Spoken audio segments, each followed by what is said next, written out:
Welcome back, Tangerines. Mexico is open for business.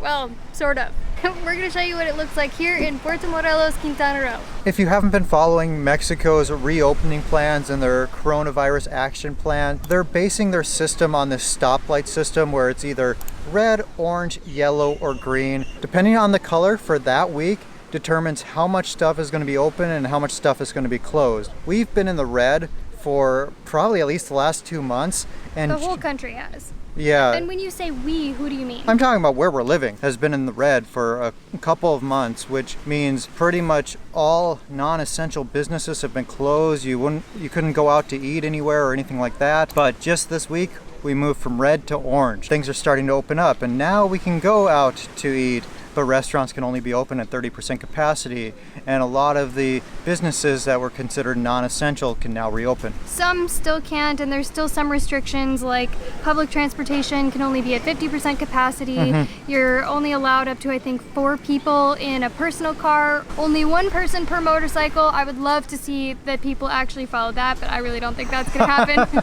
If you know anything about Mexico, the game is how many people can you fit on a motorcycle at once? But yeah, there's still some restrictions, and like gyms aren't opening up yet, but movie theaters are, and like you said, restaurants, so it's kind of like we're proceeding with a lot of caution.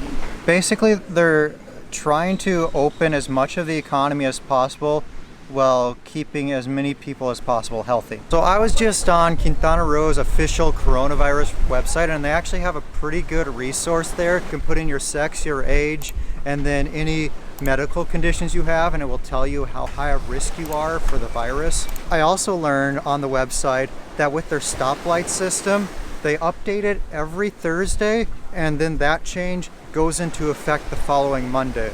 And talking on this stoplight system, the way I understand it is that the whole country of Mexico, basically the whole country, is in red right now, but then on a more local, on a more state level, that's where, who is it, probably governors are deciding? Yeah, we've been told a lot of the states are like, no, we're not listening to you, federal government. We're going to decide ourselves when we're going to reopen. Yeah, so the governors are deciding what would be best for their individual states, and then within the state it can vary too. So like the northern part of Quintana Roo, including Puerto Morelos, Cancun, Isla Mujeres, Cozumel, Playa del Carmen, those are all Tulum as well. Tulum in orange, but then further south from there, including places like Bacalar, those places are still in the red. As many of you guys probably know by now, we have been quarantined for, I believe it's either 12 or 13 weeks as of today.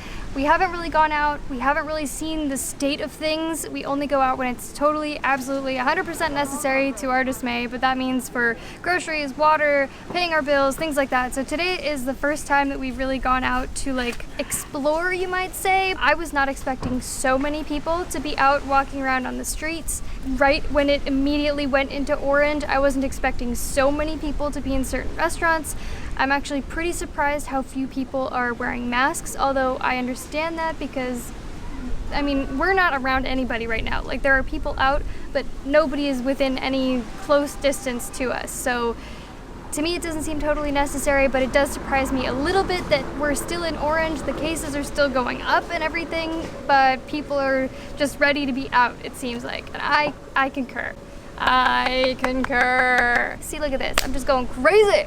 So in response to your point that you're surprised that so few people are wearing masks and so many are out right now, I'm actually more comfortable being out right now than I was a couple of months ago because I've seen a lot of updated data. We've seen daily cases going up and up and up worldwide, but then over the past couple of months, the daily deaths have been going down and down and down and down. So it's just not as dangerous as we initially thought based on the data that I'm seeing. So I'm more comfortable being out, and I'm ready for this to be over and ready to go on our next adventure. Yeah.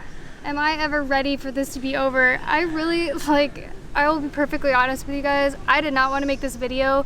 I haven't been wanting to make videos for a while now because being confined in our apartment for this long without human interaction, without being able to do what we would normally be doing in life, like we travel for a living, and then all of a sudden that just came to a screeching halt. It has affected my mental health. Like, I hate to say it, but it completely has. Humans are not meant to be forced to live in isolation. It's just, that is a fact. Yeah, and that's a health factor that I don't really hear talked about in all this coronavirus thing, that it's seriously affecting people's mental health, being locked up. And I mean, look at the state of the US right now.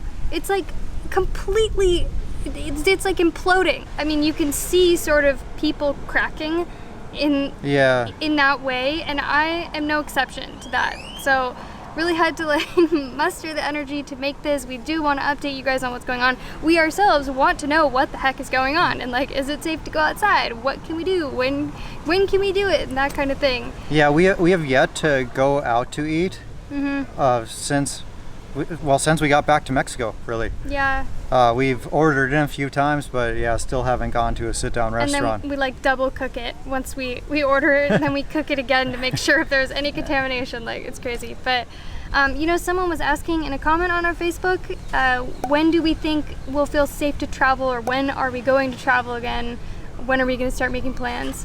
Well, I was kind of getting at that, like seeing the data and how it's either becoming less deadly or we're getting better at treating it. I'm not that nervous to go out and travel right now. We did tell our landlords that we'll give them 30 days notice, so it'll be at least 30 days from whenever we decide to go somewhere. Yeah, well, and there are like some moving pieces right now that we don't have totally like nailed down. For instance, we're running out of our vitamins that we need to take. So it's like, do we move somewhere else? Like, do we pick up with our plans, or we wanted to go to Chiapas and then Oaxaca when we wouldn't have someone to watch after Alaska when we went back to the US to be able to get those vitamins, things like that. It's like, so then should we stay here a little longer? But at the same time, I don't want to like complain too much, but I'm so over this weather, this hot, humid weather filled with mosquitoes. I love Puerto Morelos. I've cherished our time here, but I want to go somewhere else. You've learned a valuable lesson in our time living here, that you hate humidity. I hate humidity with a sweaty, fiery, hot passion. That's an appropriate way to describe it. Yep. Alaska, will you tell me how you've been dealing with quarantine? Do you have any thoughts on parts of Quintana Roo opening up again, Laska? Oh, I see. You know, to be honest, I feel the same. You haven't heard... I know, it's a struggle for all of us. How about restaurants opening up? 30% capacity. Are you excited to be able to go out to eat again? Us too, yeah. Yeah. What do you think about the requirement to wear a muzzle? Not a muzzle. Aska, is there anything else you'd like to say to our Tangerinis? No, nothing? One last comment, please? The people, they need to know. Well, that's the word, folks. That is what Laska has to say about Quintana Roo reopening. Yay! Good point, Laska. Yeah, we've been loving our chirp wheels. These are like our at-home chiropractor. Us working from home, we're always hunched over our computers and our back gets lots of problems really quickly. And that's why we were always going to frequent chiropractor visits, but since we've been in quarantine, we haven't been able to do that. Thankfully, these chirp wheels are almost as good as a chiropractor. Not quite, almost. There's been so many times where I'm just like, oh, so much pain, but then I just go do these, and with a little bit of stretching, I feel so much better. But anyway, we have the Chirp 3-pack. The different sizes are good for different things, but we're an affiliate for Chirp because we love these so much.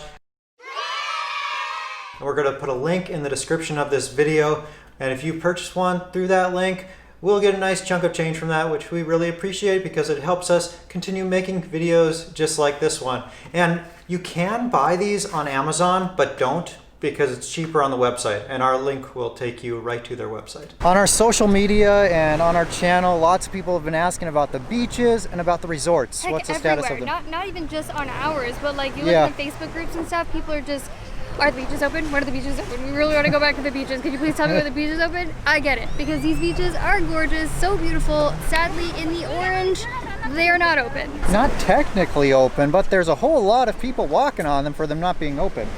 Yeah, we're looking here right now and there's people playing in the water, huddled together. You can see some people with like bikes and chairs and just walking around, so clearly that's not being followed right now. But yeah, in the orange, beaches are not open. I believe it's yellow that they will be open, but it's 60% capacity. Whatever that means. Whatever the heck that means. I was thinking, like, what on earth? Like, think of how big the beach is, and to say 60%, is that how many people you could ever fit on the beach? Or like, I mean, Right. I think you could put the entire town of Puerto Morelos and that wouldn't fill up 60% of the beach. But whatever, we'll find out. To be honest though, the beaches aren't that pretty right now because hotter times of year, more seaweed comes in. They're doing their best work to scoop it up with all the different types of machinery, and I do see that they have this seaweed barrier out here, this like blue barrier.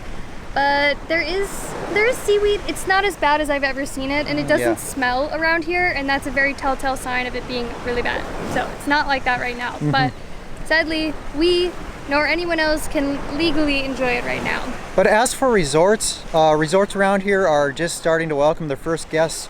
So once it turned to orange, they were allowed to reopen as well. Thank you guys for watching up until this point. We have a few more things to share with you. But before we get to those, we just wanted to ask you to subscribe to our channel if you want to see more updates like this coming from Mexico. So Jordan, I just remembered something else that will be opening up now that we're in orange. Oh, peluquerias.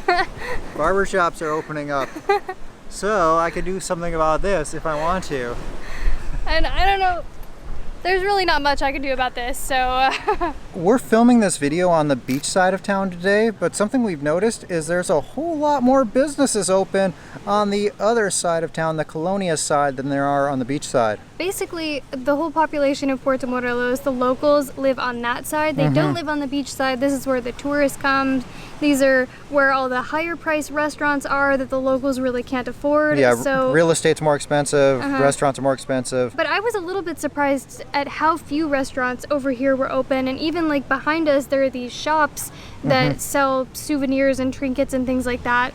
Perhaps I should expect that those wouldn't be open because tourists aren't here to buy all of their things, but I mean, I've never seen all of those closed up for so long, and never in our year and a half that we've lived here, but whatever. Another thing you might notice is that there's this big, huge black wall and fence type of contraption behind me. That would normally be the center of town, the Plaza, which is kind of a park, and the gazebo, the kiosco, Centro del Centro, as we like to call it. Guess what time it is? Something like 10? It's our favorite time when we go to any new city because we get the opportunity to go to El Centro of El Centro! We're in the gazebo. Well, recently that was torn down completely. There's like a new development project going on to redo the whole thing. Locals are quite upset about this for reasons that perhaps we won't get into. I think we could tell them. Yeah? The locals are upset because they're spending 19 million pesos to redo this park and they want that money spent on other things. Because of the gigantic budget for this, there has been lots of protesting.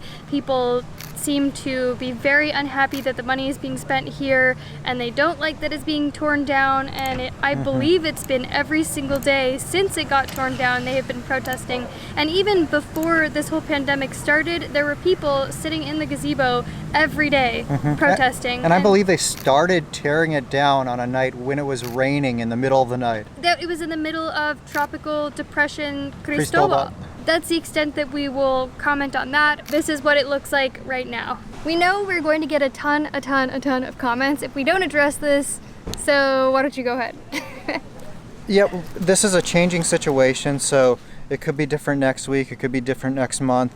We get a lot of questions along the lines of, hey, I really want to come there and I have a trip planned. Do you think it will be open by July or August or September or whatever the month is? Your guess is probably as good as ours, but since we're on the ground here, I will give you my personal opinion. I think that in about a month we'll be into the yellow, which means most things will be open at close to normal capacity. It's 60% capacity, I believe, are the exact numbers. When it gets into the green, who knows? I think that might be a while. Oh boy, but I just hope, at least yellow, I hope it comes soon, because I'm going a little cuckoo for Cocoa Puffs being trapped in our apartment so much. I'm going cuckoo for traveling more. I want to go some other places. We were so ready to leave. We're gonna leave at the end of April. Anyway. Oh no! You didn't get it. Oh no. Well, the sun is going down, which means the mosquitoes are coming out to eat me alive, so we should probably cut it off here. Please subscribe to our channel if you want to see more updates that we have coming out about Puerto Morelos, Mexico, and our life here, and just other shenanigans. And in just a moment here, on the end screen, we're gonna have our Binge Watch Everything playlist where you can watch our whole story from the beginning in order. Hey, mosquitoes. But One more thing. Gong that bell so you will be the first to be notified whenever we release a new video. and we'll see you soon.